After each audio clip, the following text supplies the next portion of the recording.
First, I'd like to turn the microphone over to Dave Nichols, the MoDOT director, and he's going to give us his vision for transit in the future. And this would be the department's vision and Dave's. And it's been a pleasure working with you last year. Thank you, Kim. Good afternoon, everyone. It's a pleasure to be here. Obviously, I was hoping to be here and obviously it's a celebration with the Tiger Grant that we're getting for the Cortex project, but I was really hoping that we were going to be celebrating the passage of Constitutional Amendment 7.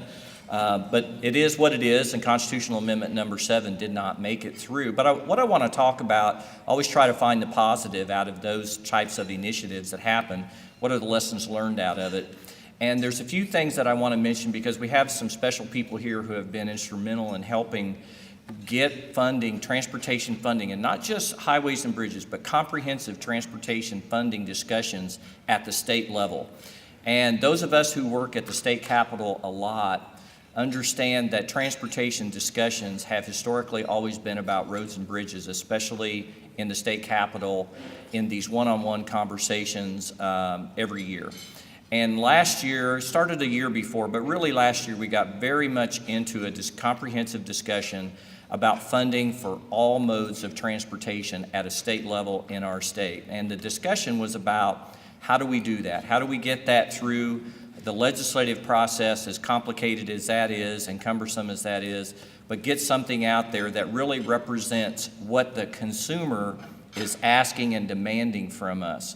And as a part of that, MoDOT was charged with going out and talking to Missourians all over the state. Many of you in this room were involved in our comprehensive transportation planning process that was called On the Move.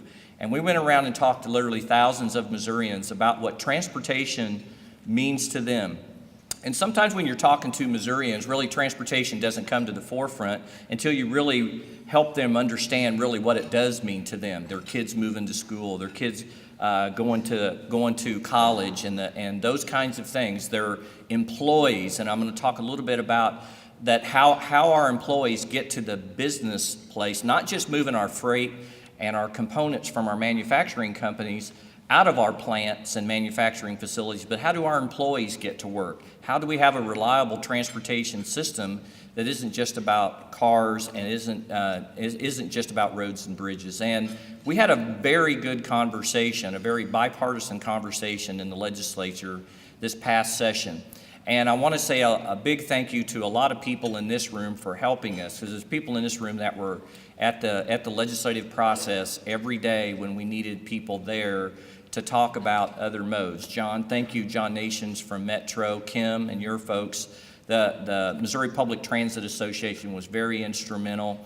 The Citizens for Modern Transit were very well represented.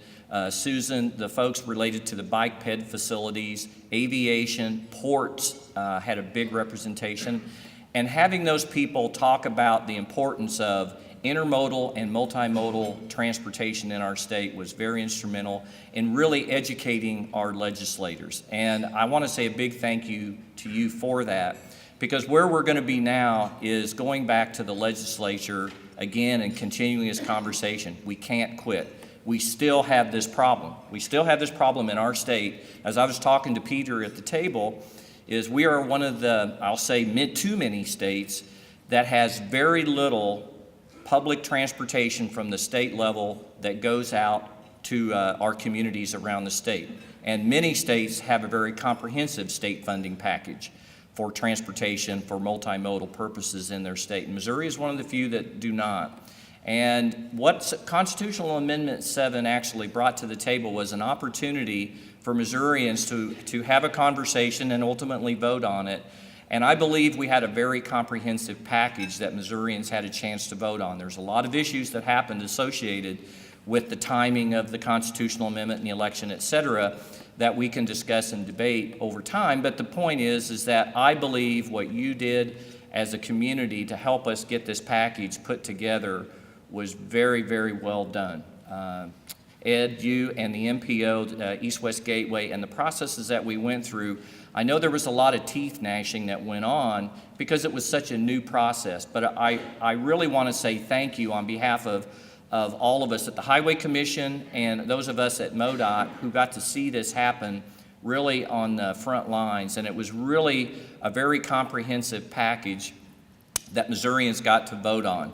And so we'll be talking about this more and more as we move forward. As a matter of fact, I've already had a workshop with our Highway Commission, and then we actually met last Wednesday. We actually had a Highway Commission meeting in St. Joseph, Missouri, and had another discussion with the Highway Commission to really prepare our MoDOT and Highway Commission agenda to talk to the legislature when they come back in January about transportation funding at the state level as we move forward, because we still have this problem. We still have this problem of transportation funding needs across the state level for all modes of transportation. So I want to encourage you, I keep telling myself, don't get down too much because it is a tough issue that we're dealing with. But we're going to keep talking about it, and I do believe we have some support. I've talked to some key legislators, and I do believe there is an appetite to talk about transportation funding as we move forward. I don't believe there's going to be anything big in the next year that's going to come out. I don't think anything for the next few years will go to the vote of the public. I think you can only do that so much, so much intensity there. But I do believe there might be something that can happen at the legislative level. So we will continue to talk to the legislators. Obviously, we're going to need you at the table because it'll be very easy for the conversation to move towards funding through fuel taxes and things like that would be very focused on roads and bridges. And I want to encourage you to help us make sure that we continue this conversation as a comprehensive conversation about all modes of transportation. And I'll be pushed very hard through the legislative processes. Let's just do a short-term fix or a quick fix and go do something maybe at a fuel tax level. And we know that the fuel tax increase based on existing constitution can only be used for roads and bridges. There's some issues, there are some other areas with safety issues with railroad crossings and those things. But we really need the help to push the comprehensive conversation on all modes of transportation. So please help us do that as we continue this dialogue and continue the conversation. I also want to say a special thank you to Mayor Slay. You talk about somebody who really stepped up, and I look around the room, and the people in this room know how the mayor stepped up and was very, very supportive of the processes that we went through with Amendment 7 and the project prioritization process. So Mayor Slay, thank you very much for your leadership. I know it was very, very difficult, very hard to do that, but that leadership was very, very helpful, and we can't say thank you enough. So quickly, what are we going to be doing moving forward in MoDOT right now? Again, we're going to continue to partner. I was talking to Susan a little bit earlier about how we can utilize our MoDOT right-of-way, and I know she's already working with Greg Horn and the staff here in the St. Louis region for utilizing the MoDOT right-of-way in a way that allows multimodal use. In this case, the Great Rivers Greenway to be able to use our facilities for biped facilities and making the connections, and we're committed to that. We're going to stretch and we're going to push hard to find ways to fund all modes of transportation, and we can't give up now. These kind of things come up, and I'm enthusiastic, I'm tenacious if anything, and we have to keep pushing or we'll go back to where we were before, and none of us want to do that. And I can tell you the commission is committed. We're very blessed. I also wanted to mention, I don't know that if word has gotten around here, but Governor Nixon has reappointed Brian Scott to the Highway Commission, the quality manager from Boeing. So I hope everyone will, when they see Brian around St. Louis region, congratulate him on being back on the Highway Commission. We're very excited to have Brian on the Highway Commission. So very, very good there. So where's MoDOT focus going to be right now? Well, obviously, our issues are continuing to partner with you, our partners in all modes of transportation. Obviously, we've got a lot of things that we've got to work on our roadway areas, and the funds are limited. And as I was talking to Peter also, is that we're only 2 years away from not being able to match our federal funds, which creates a lot of challenges based on federal funding levels that we assume are going to happen. And so we've got a lot of challenges at the state level to be able to match federal funds, but we're going to keep working through our legislature to make that happen. So at the state level, there's a lot of challenges.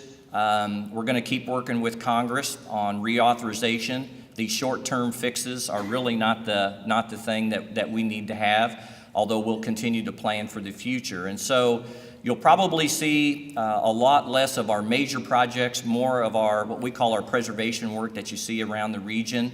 But I want you to know that we're partners in this, and don't let us miss these opportunities as they come up, whether it is to fund a project or to support a project through our elected officials in Congress and write letters of support as we did with the Cortex project, because I believe it helps with our partnership when Senator McCaskill and Senator Blunt are talking to the administration about how important these projects are to our regions. And so thank you very, very much for your support, and we're going to keep moving ahead for transportation all across the state. And we have a lot to do, so hang in there with us, and there'll be more to come, and we'll be in touch with you. So thank you all very, very much for having me.